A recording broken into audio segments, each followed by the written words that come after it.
Hello, everyone. I'm just waiting a couple minutes. It looks like it started broadcasting quicker than usual, so that's good.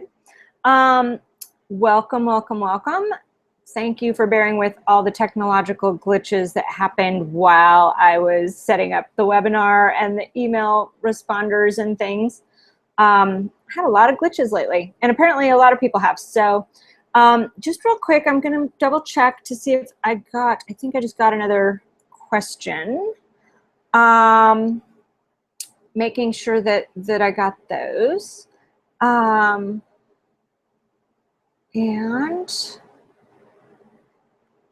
let's see. Yep, it looks like that's it. Okay, so I did have a couple questions come in, and it's very exciting. Especially because they're both from actual clients. And one that I haven't heard from in a long time, so it was really nice to be able to stay in touch with her via the email and catch her questions. So Arnold asks, is there room that's best to start in, or is that individual? How do you decide where to start?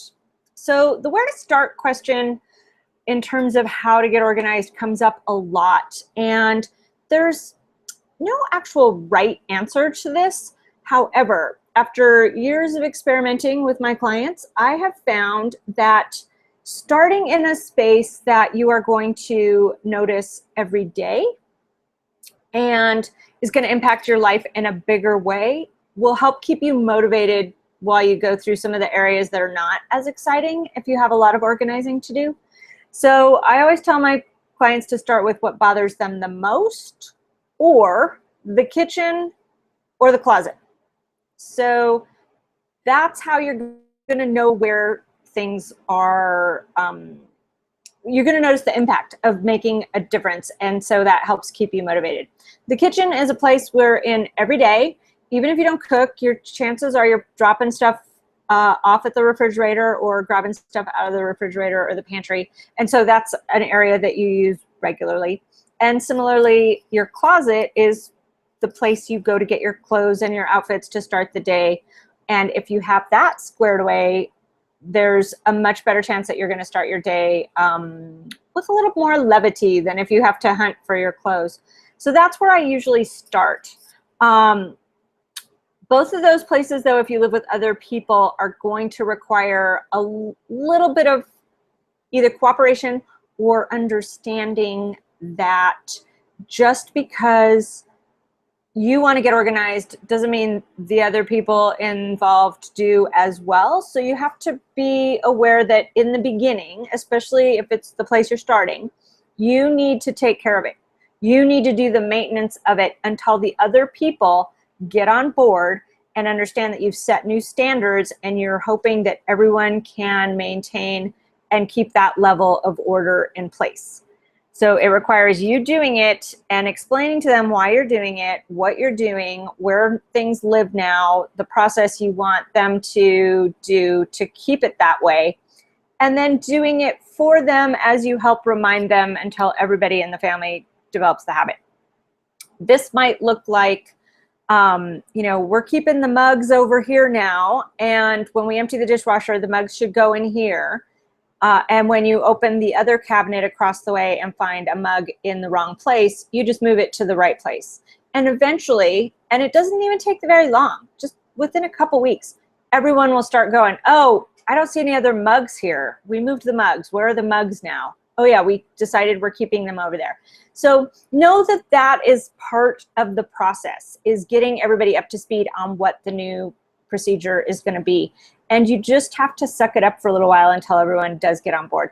It's so much faster to just go ahead and move that mug to the new cabinet than it is to complain about it and gripe about it and harp on it and turn it into an argument. It's just better to quietly remind people by doing it and then saying, oh yeah, don't you remember the mugs? Go over there, without judgment or nagginess in your voice. I hope that helps, Kate. You know, the other thing is, you know, if there's something small like your desk or the bathroom or the entryway table, something like that, if that's really bothering you, that's also a good place to start. But yeah, the important part is to start and keep going, not start just because you aren't positive what the best place to start is, because it really doesn't matter as long as you keep going and do the whole house or the whole area, because I think everything's connected. And if you leave a couple rooms undone, that's okay for a while, but eventually their disorder will start creeping back out into the stuff you've already done. So just think of it as you're going to approach the whole house kind of in an orderly fashion, which is funny. You're going to order your organization, but yeah, just keep moving around.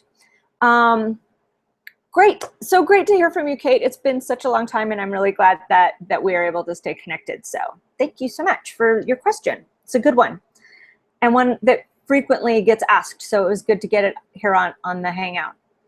The other question, well, it's kind of a scenario problem question situation, and I haven't actually read it yet. So I'm just going to read it fresh right here. And this is from Marcia, who is another frequent question asker and contributor, and a client as well. Always has good questions. So the scenario is, everything is in its place, in its home. The kitchen island and desk are clear. That can last for weeks. I even schedule 15 minutes at the end of each day to put away any items taken out or that got placed on the counter during the day. Perfect. I'm not sure I even do it that well. The problem though is then pow, you're sick one day and you're out of town or whatever, and then it takes you 2 days or longer to get back to ground zero. In the meantime, papers continue to pile up despite having folders to sort into, and tasks await your attention. Not an uncommon problem when there is a break in routine. So this is going to be about routines, I have a feeling.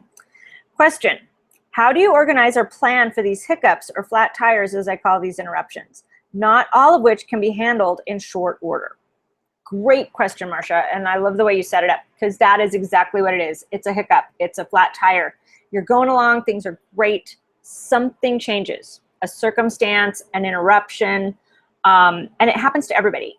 The trick of it is to get back as soon as you can. And organized people know the system works, and so they don't stress out about it taking a while to get back to it. In a perfect world, it would happen flawlessly every single day, but even when you're sick, there's just going to be things that happen.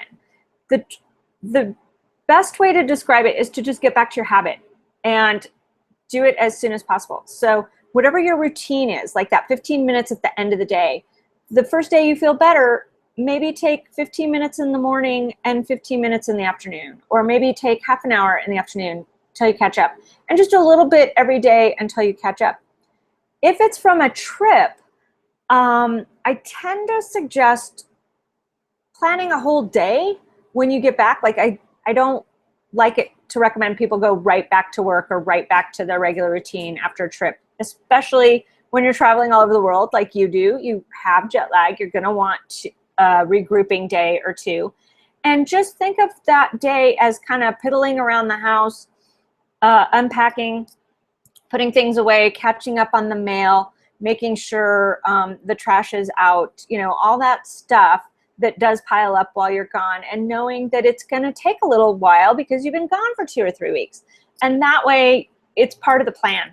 That day or two when you get back, you just know that the time you're going to spend on that counter is going to be longer than the 15 minutes you generally allot. And I'm willing to bet that on a usual day, you don't even take 15 minutes. You might set it aside, but I bet it only takes you 5 or 6 minutes to do it. So I think you're on the right track. Sounds like you still have the nice mail sorting system set up, and that you got all those homes reassigned after your kitchen remodel. So that's fantastic to hear as well.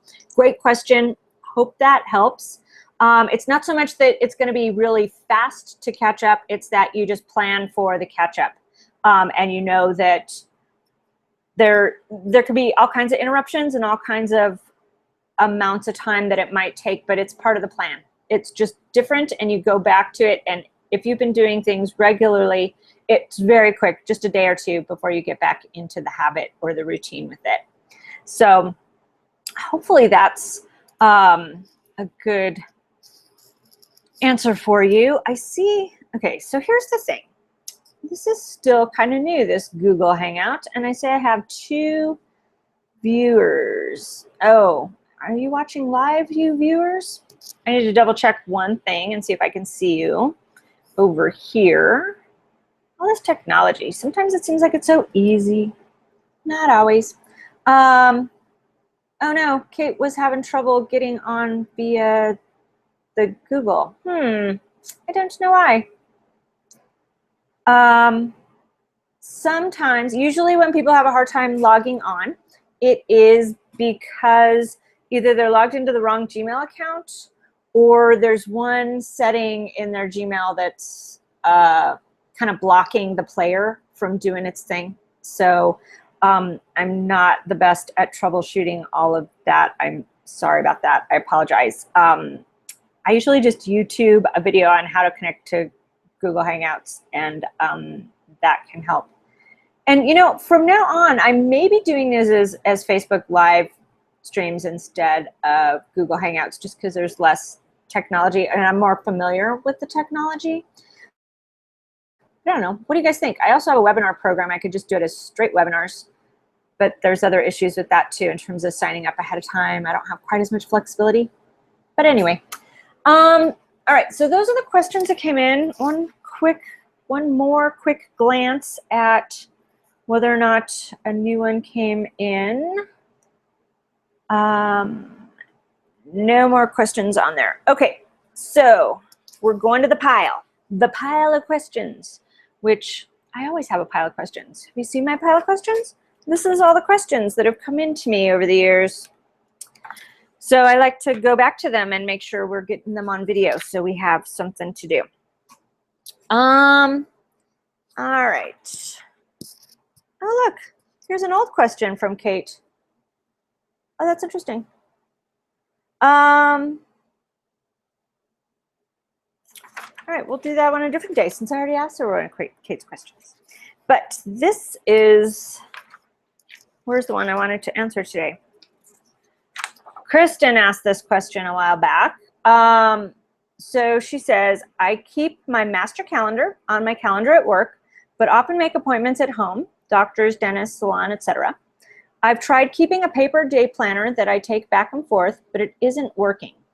I have also tried bringing my computer home, but I really prefer not to turn it on at all once I get home. Any suggestions? So this is a question that the answer actually is totally dependent on what you do for work. When I had a job and would go into the office and had to do work at work, I had my work calendar and I had my paper planner for my home calendar. And I still kind of do. Although, you know, I still use this, but I do my electronic calendar for scheduling all of my appointments, so on the phone. And then my tasks and the to-do type stuff ends up in my paper planner. But when I had a job, I literally just kept my work calendar at work on my desk there. And so everything in there was only about work, and I didn't bring it home. That was my boundary. I am not bringing work home. Now, I realize some of you have jobs that have more intensity than that, and you might have to bring things home every once in a while. But I did just keep a separate calendar for that work. And in my regular calendar, nothing was blocked out during work hours. So everything I had to do for my personal life was around work hours. Of course, there are times when you have to go get your hair cut or go to a doctor's appointment or that kind of thing, but it would be on my calendar that I would review in the morning, and so I would know to transfer it or take a note, or if I had it in my purse or in my phone, I would know that that was going to happen during my lunch hour, or it was an exception, not the regular thing. So I also got really good at scheduling things together. So if I had to go to the doctor, for instance, it was always during my lunch hour or right after work, or right before work, so that it interfered with the workday as little as possible. And I would tend to do it on a day I knew at work was very slow. So if I had to take a long lunch hour, it wouldn't interfere with other people needing me at the office and that kind of thing. And that's where having those boundaries about scheduling, going ahead and scheduling your appointment while you're at the doctor's office for your next one, scheduling your next haircut while you're at the salon, those kinds of things allow you to get it into your calendar much more regularly. And then I would just note it if on my work calendar if it was an exception, you know, or if I had to make the call while I was on my lunch break to make an appointment for 2 days from now. It could get noted in my work calendar, but it wasn't necessarily where I would refer to it. It would just remind me. And unfortunately, there's just a little bit of that. If you use Google Calendars or iCal with color coding and different calendars, you can do it all in one place. I did find, though, when I was using only electronic calendars, which I did for 3 years, I had a problem scheduling all my to-dos and my activities, my bigger picture goals, because of the scrolling. There was something like I couldn't visualize the blocks of time quite the same as when I have the whole week out and I can see top down all day of the week, every day. There was just a visual glitch to it for me. So all my actual timed appointments have to be somewhere at a certain date and time are in the electronic calendar so that I know on the fly when I have time to schedule something new. But all the details of my days are in the paper calendar. So I have, it's all backwards, so let me make sure. I put a list of everything I want to do in a week, and then I actually split it out and put it on the day along with the appointments so that I have a better visual sense of my time, and it helps orient me. I think there is something in the brain that helps us orient actually how long things might take.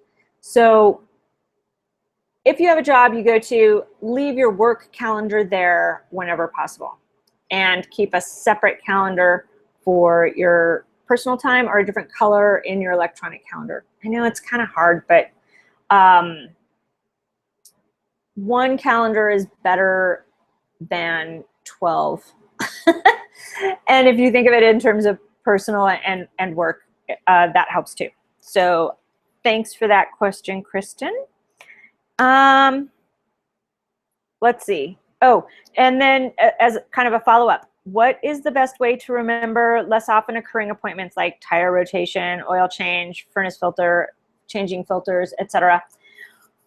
I try to get those on a schedule as well. Now I realize I just had to take my car to the mechanic because fan motor burnt out, and my oil change is actually due in like 400 miles. So it was a little too early to do it while I was there. So I just have a sticky note in my car that says when the next oil change is and when the tire rotation is. It's literally in the car. You can have like a little service notebook in the door pocket or something, but I tend to put just a sticky note on the old ashtray cover so that I see it every day. And then when I'm close, I add it to my calendar to call to make the appointment to get those things done. Things like the doctor's appointments and the haircuts and the massages and things, I make while I'm at my current appointment. So I just make the next one. So if I'm supposed to go to the dentist every 4 months or 6 months, whatever schedule I'm on, I go ahead and make it while I'm at the dentist. If I get my haircut every 8 weeks, I go ahead and make it while I'm there. So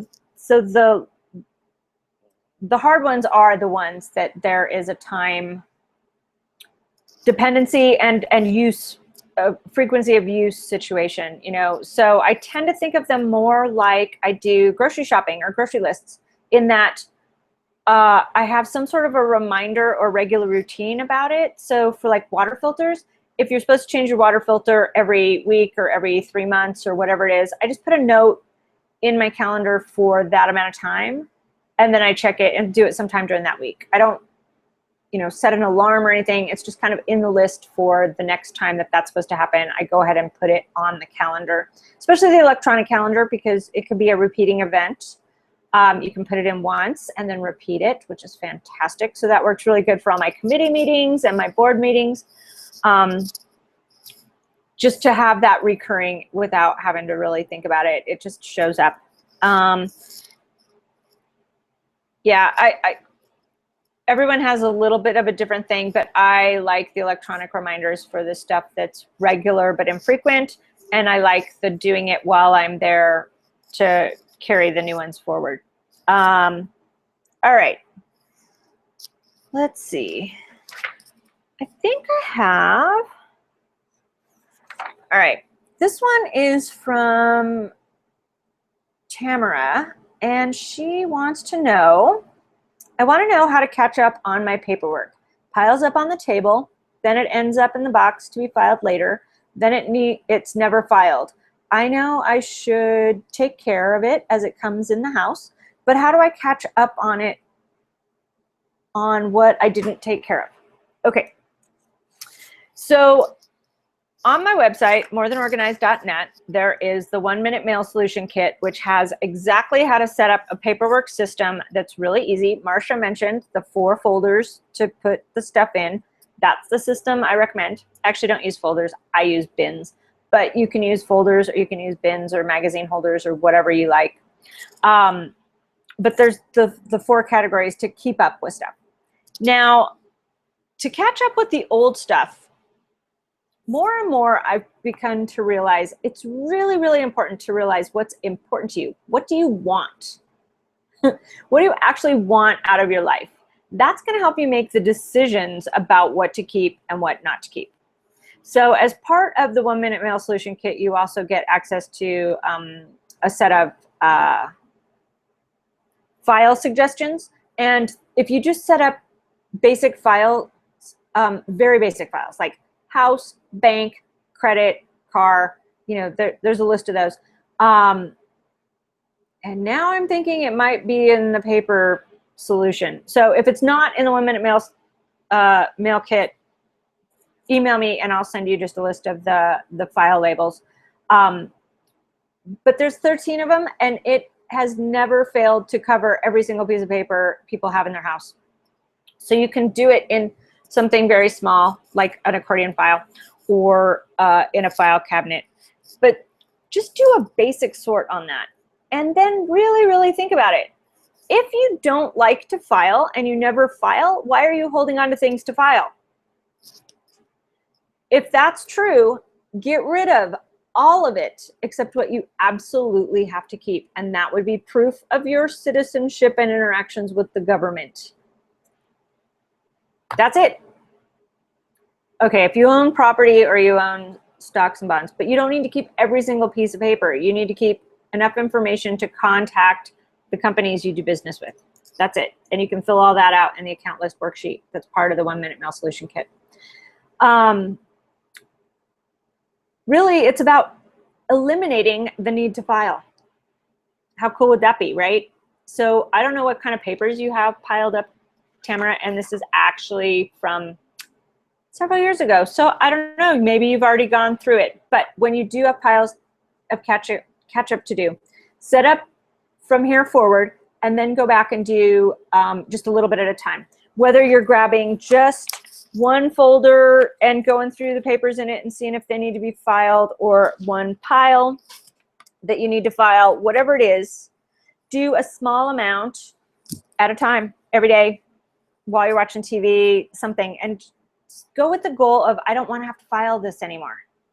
What would happen if I got rid of it? Some great questions to ask.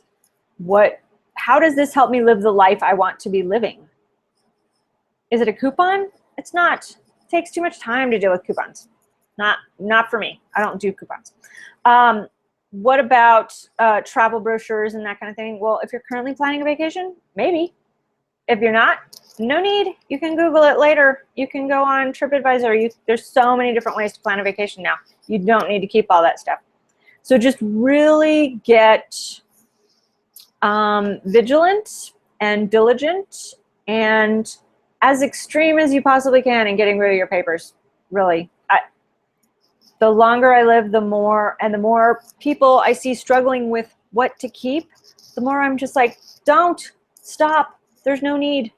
I'm literally down to about one file bin, and it's mostly stuff I have to keep for my business. Not even stuff I really need very much. And that's only because I haven't finished going through it, because I've been doing a little bit at a time regularly. That's my best solution for keeping up, catching up. All right, one more try at seeing if anyone has sent in a new question. This is very exciting. I actually have people watching today. Thank you all for showing up. Be sure to share this with people in the future. I do these once a month, usually the second Thursday of the month and the later afternoon my time. And it's an opportunity to stump the organizer is what this is. I don't know why more people aren't taking me up on it. But as you can see, I still have lots of backup questions just in case, and we're going to get them all on the videos so that they can really be seen there. And I don't see any more questions coming in. So one more place to double check. All right, well, same time next month, I believe. This has turned out to be the best time. I did the time experiment, and this is definitely, even with the technology glitches earlier with the informing people to sign up, this ended up being the most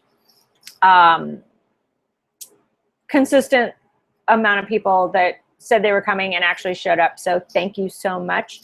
And be sure to share this with your friends from the YouTube link, which I will be sending out as well to everybody since I had all those glitches. Everybody gets this content this month. Anyway, hopefully I'll see you on September 8th. And take care. Good to hear from you, Kate. Thanks for watching. And Marcia, too. Great questions as always. And then the older questions from Kristen and Tamara. Thank you so much. Bye.